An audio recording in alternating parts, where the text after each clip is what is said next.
Hello, so we're going to do a video that goes over some examples of organic nomenclature, so how to provide the name or how to draw a structure if you're given a name.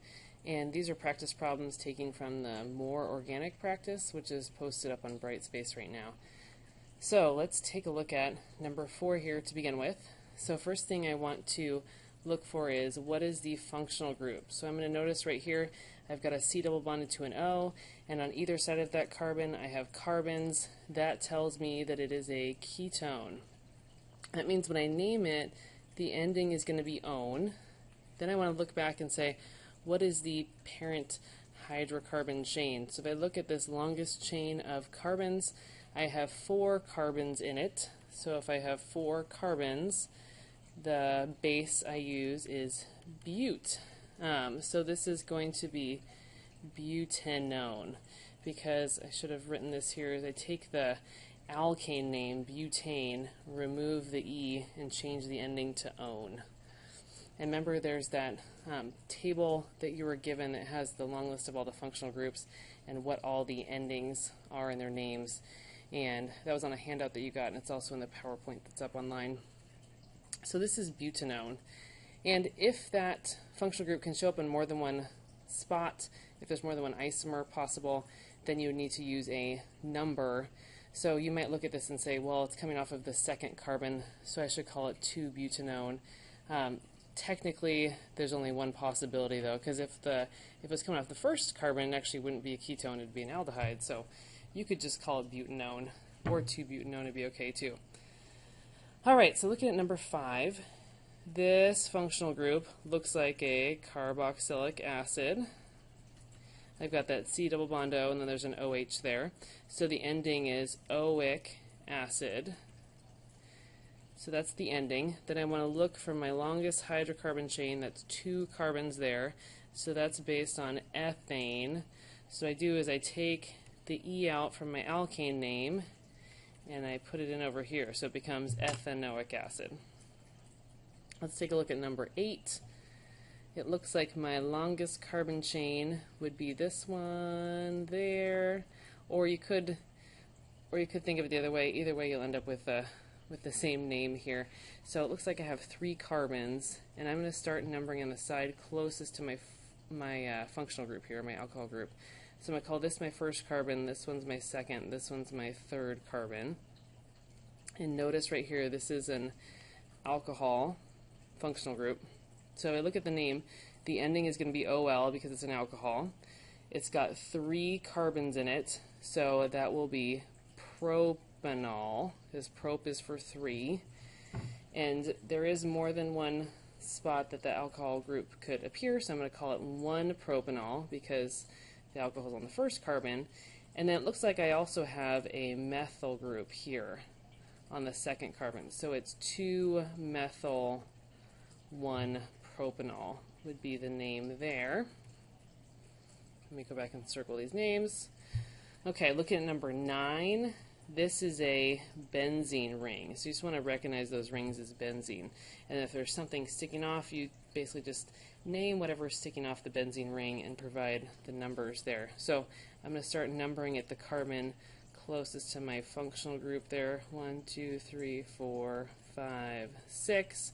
So this would be 1-chloro 2-methylbenzene. And we do it in alphabetical order. Not a huge deal if you get that backwards.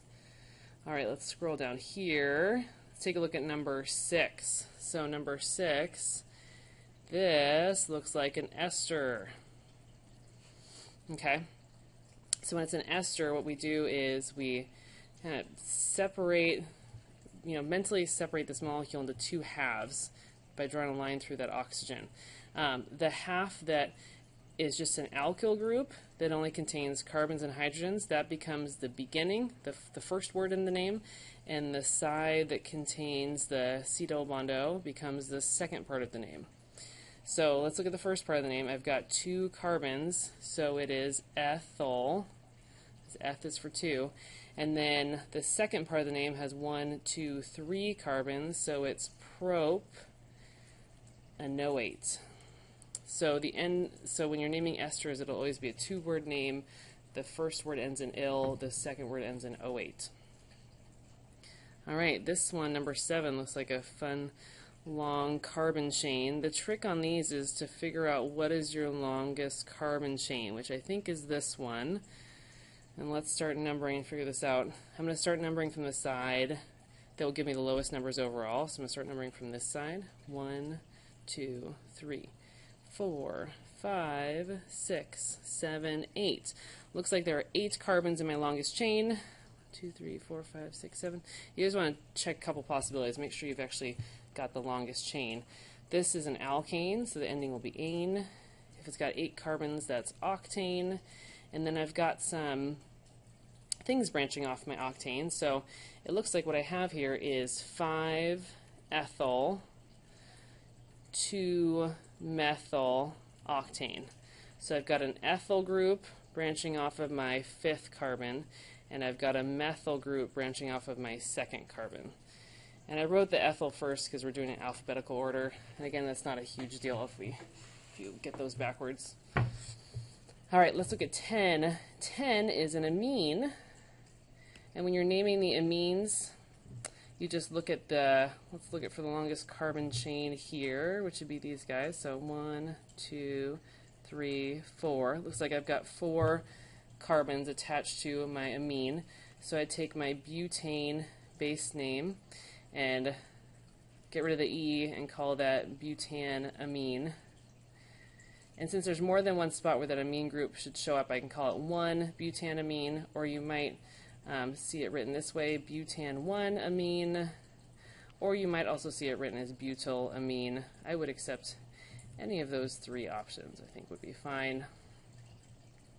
Okay, so you've got 4 carbons with an amine branching off the end is the main idea here. All right, looking at 11, this looks like an aldehyde because I've got that C double bond O, but there's that hydrogen there instead of a carbon or an oxygen, so that makes it an aldehyde. And when you're doing aldehydes, the name ends in AL. And I'm going to look for the longest carbon chain that contains my functional group. Looks like I have 4 carbons there. And I'm going to need to number them because I've got this methyl group I have to deal with. So I'm going to number from the side closest to my functional group. So I'm going to number from the right in this case. 1, 2, 3, 4. And this would be 3-methyl butanal, because I've got a 4-carbon butane chain, but it's an aldehyde, so the AL ending, and then I have this methyl group branching off of it. So we'll do these last ones. This looks like a carboxylic acid, and let's find my longest carbon chain. It looks like it's right here.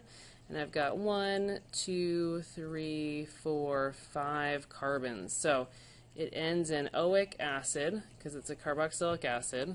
There's 5 carbons, so it's pentanoic. Whoops, I'm running out of room there.